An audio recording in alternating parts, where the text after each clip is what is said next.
problème, c'est souvent les mamans africaines. Beaucoup de mamans africaines ont intégré dans leur tête qu'elles sont prioritaires par rapport aux épouses de leurs enfants. Dites si ce que je dis là est faux. Beaucoup de mamans, quand vous voyez comment elles se comportent, elles pensent qu'elle peut venir chez son fils quand elle veut. Mais ton fils n'est plus seul. Tu ne viens pas là-bas n'importe comment. Tu dois demander, madame. Oui, tu appelles. Est-ce que je peux venir? Tu n'appelles pas pour informer que je viens tel jour. Non. Est-ce que vous pouvez me recevoir tel jour? Et un garçon qui est sage ne dit pas à sa maman, oui, tu viens. Non. Un garçon qui est sage dit à sa maman, écoute maman, je vais demander à mon épouse et on va te faire un retour. Aïe, aïe, aïe, aïe, aïe, aïe, aïe. Quand tu réponds à ta mère, elle va dire que mon enfant l'a vendu. Mon enfant est perdu. Je lui demande si je peux venir chez lui. Écoutez le raisonnement de la maman. La maison que mon fils paye, la maison que mon fils finance avec son argent. Et maintenant, c'est une fille sortie de nulle part qui va venir commencer à me dire comment je me comporte avec mon fils. Ça, c'est la sorcellerie. Ça, c'est l'esprit de sorcellerie. C'est-à-dire que cette maman-là, quand elle-même elle était mariée, peut-être qu'elle a subi ça. Et elle sait que ce n'est pas plaisant. Pourquoi elle veut reproduire ce qui, pour elle-même, était déplaisant? Pourquoi elle veut faire ça? Parce que beaucoup de mamans sont traumatisées. Elles viennent de foyers dans lesquels elles n'étaient pas respectées par la belle famille, dans laquelle la belle famille lui criait dessus, elle n'avait aucune place. Et elle veut donc faire ça aussi pour son fils. Au lieu de briser ce cycle-là et permettre aux enfants d'avoir un vrai couple épanoui. La maman n'est pas prioritaire sur l'épouse. Je ne parle même pas des enfants.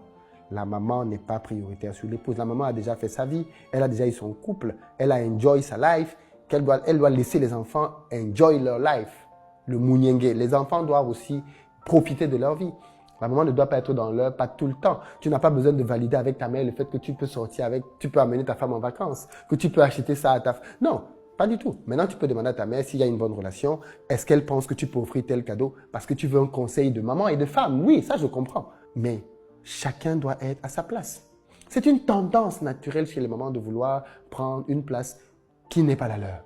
C'est une tendance naturelle chez les mamans de vouloir dominer émotionnellement leurs enfants et de vouloir les manipuler en leur faisant croire que leur amour se manifeste en ceci qu'ils peuvent leur donner tout ce qu'elles veulent. On arrive à être des enfants qui prennent des crédits parce qu'ils veulent faire plaisir à leur mère. On arrive à être des enfants qui font des folies parce qu'ils veulent plaire à leur mère. Et je sais que cette question est très importante parce qu'il y a un aspect religieux derrière. Il y a un aspect religieux derrière. En fonction de la foi que l'on a, on va écouter le dogme religieux disant que non, la maman passe avant, ainsi de suite. Moi, je suis de ceux qui se posent des questions et qui remettent des choses en perspective. Pour moi, ton épouse, c'est elle qui doit devenir ta nouvelle confidente. C'est avec elle que tu dors la nuit. C'est avec elle que tu partages tes moments les plus intimes, les plus secrets, tes peurs, tes craintes. Si tu es malade, tu es mourant, demain, ce n'est pas ta mère qui va te sauver. C'est cette femme qui a couché à côté de toi, qui va se lever, qui va te porter, qui va s'inquiéter pour toi. Cette femme va s'inquiéter pour toi. Elle va stresser pour toi. Elle peut même se prendre un AVC pour toi. Parce qu'elle t'aime réellement. Mais c'est aussi pour ça qu'en réalité, je pense, beaucoup de couples dans notre communauté ne seront pas forts, ne seront pas solides. C'est l'une des raisons en tout cas. Parce que je pense que on ne s'est vraiment jamais impliqué pleinement dans la relation. Ça ne veut pas dire que ceux qui l'ont fait ont les meilleurs couples. Mais je pense que quand on ne s'implique pas déjà émotionnellement, soit même dès le départ, on s'est tiré une balle dans le pied. On s'est privé d'un ingrédient essentiel à la réussite, au succès de notre mariage. Je ne sais pas pour vous, mais qu'est-ce que vous en pensez? Qui est prioritaire? Dans les commentaires, je veux lire vos arguments.